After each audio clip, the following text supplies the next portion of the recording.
Wir machen weiter mit unserer russischen Uniformserie und im letzten Video war die Situation noch die, dass du mit den Preußen zusammen gegen die Franzosen gekämpft hast. Genau. Und wir sind jetzt an dem Punkt, an dem ich als russischer Expeditionskorps-Angehöriger mit den Franzosen gegen die Preußen kämpfe. So, nun wird man sich fragen, was haben Russen an der Westfront verloren?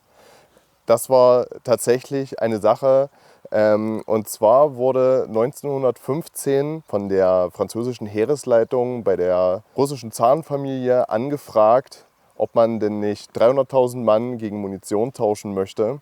Zar Nikolaus II. Hielt das für eine ziemlich gute Idee und die oberste Heeresleitung der russischen Armee fand das dann nicht so toll und man hat sich dann zum Schluss darauf geeinigt, dass man eine Brigade über einen sehr komplizierten Weg nach Frankreich bringt. Wie war der Weg nochmal von Russland nach Frankreich? Man hat einen Teil über das Nordmeer verschiffen können, aber es war auch nicht immer eisfrei gewesen. Deswegen hat man dann die Leute in die transsibirische Eisenbahn gesetzt, an den Pazifik gefahren, Port Arthur, und von dort aus dann über den Pazifischen Ozean, Indischen Ozean, Suezkanal, Mittelmeer nach Frankreich. Also der kürzeste Dienstweg.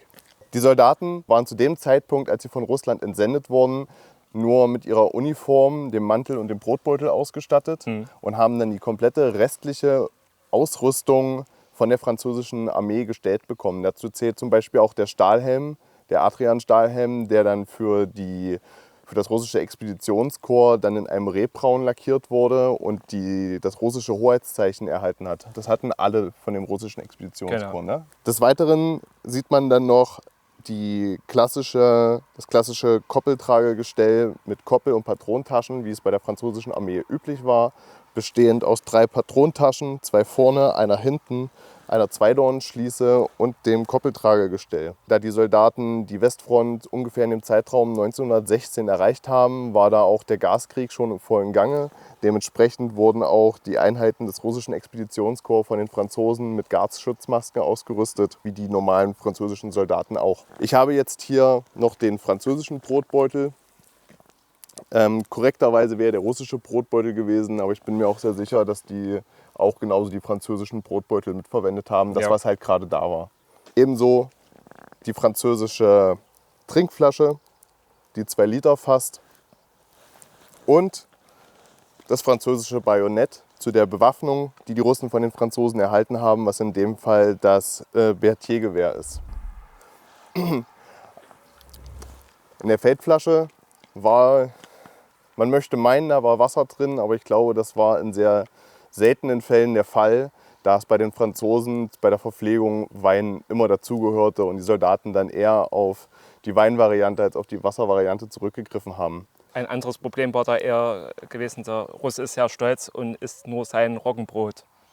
Das hatte man bei den Kriegsgefangenen, also russischen Kriegsgefangenen, das gehabt, dass sie das deutsche Brot nicht gegessen haben, weil sie haben es nicht vertragen und es schmeckte ihnen auch nicht. Deswegen musste man extra das Roggenbrot einführen. Und bei den Franzosen war es nicht anders gewesen. Das wusste ich auch nicht. Aber das ist ja auch wieder ein unglaublicher Mehraufwand. Man hat sich ja wirklich Mühe gegeben, diese russischen Soldaten bei Laune zu halten.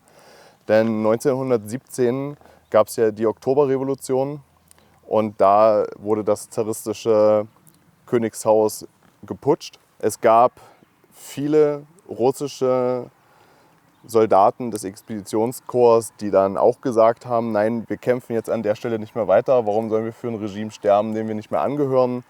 Das haben die Franzosen relativ entspannt geregelt. Die haben gesagt, okay, ihr habt jetzt die 2 Optionen, entweder ihr kämpft für uns weiter oder wir erschießen euch. Und dann hat man sich dann doch nochmal überreden lassen. Es gab aber auch sehr viele zaristisch treue Soldaten, die dann freiwillig die Legion Rus gegründet haben und dann dementsprechend den Kampf auch bis zum Kriegsende weitergeführt haben.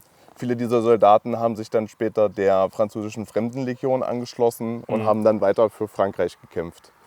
Also ich weiß, es gab ja dieses eine Lager und da habe ich halt so einen Brief gelesen, wo die Franzosen gesagt haben, na, wenn die sich weigern, beschießen wir die halt mit Artillerie. Also das haben sie auch mit ihren eigenen Soldaten Das haben sie auch mit ihren eigenen Soldaten gemacht, da waren die Franzosen ja nicht so. Die haben ja dann später auch richtig revoltiert, die französischen Soldaten, da gab es also richtig Soldatenaufstände, dann haben sie die ganzen Offiziere niedergestochen. Als Oberbekleidung trugen die Soldaten des russischen Expeditionskorps die Uniform, die ihnen ausgegeben wurde, als sie verschifft wurden. Das ist in dem Fall die Gymnastrojka in einem Khaki-Ton. Dazu eine Hose im selben Farbton, Wickelgamaschen und Schnürschuhe. Wobei man bei den Wickelgamaschen und den Schnürschuhen dazu sagen muss, die russischen Soldaten hatten zu dem Zeitpunkt noch die russischen Marschstiefel, die sie aber an der Front bei den Franzosen auch gerne eingetauscht haben. Daher wurde die Trageweise mit Wickelgamaschen und Schnürschuhen dann auch bei den Russen eingeführt, da diese Stiefel sehr hochwertig waren, die Franzosen auch sehr großes Interesse an diesen Stiefeln hatten und da wurde das dann meistens gegen andere Güter eingetauscht. Gibt es auch Berichte darüber, wie die russischen Soldaten sich an der Westfront geschlagen haben und wo die eingesetzt waren? Also es gibt Zeitzeugenberichte, in denen die Franzosen beschrieben haben, dass die beeindruckt waren, was für große Leute das waren. Weil der Durchschnittsfranzose war ja etwas kleiner gewesen und man hat natürlich dann auf russischer Seite dementsprechend auch extra große Soldaten geschickt. Die haben dann immer erstmal gucken müssen, oh, so große Leute haben sie noch nie gesehen und eben im Bereich Reims wurde gekämpft. Da gibt es dann eben noch heute die Chapelle de Ruse. Ja. Mit in russischen Friedhof. Die haben ja auch bei Sturmangriffen mitgemacht. Ja. Ne? Da habe ich auch schon Berichte drüber gelesen, dass die Deutschen ein wenig verwundert waren, wie denn die Franzosen schon wieder rumrennen. Und nachdem dann eben das russische Expeditionsheer aufgelöst wurde, waren dann die Amerikaner an derselben Stelle gewesen. Sie haben praktisch die Russen dann ersetzt. Die haben die Russen ersetzt. Na, ich habe gerade gedacht, das hat dann bei den Deutschen zur Verwechslung geführt, weil ja die amerikanische Uniform einen ähnlichen Farbton hatte. Es war ja nicht mal das gewohnte Horizontblau, sondern wirklich schon ein Khaki-Ton.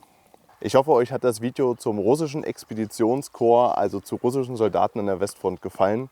Solltet ihr Interesse daran haben, mehr solcher Videos zu sehen, dann lasst gerne ein Like und ein Abo da, schreibt was in die Kommentare und dann wünschen wir euch noch einen schönen Tag.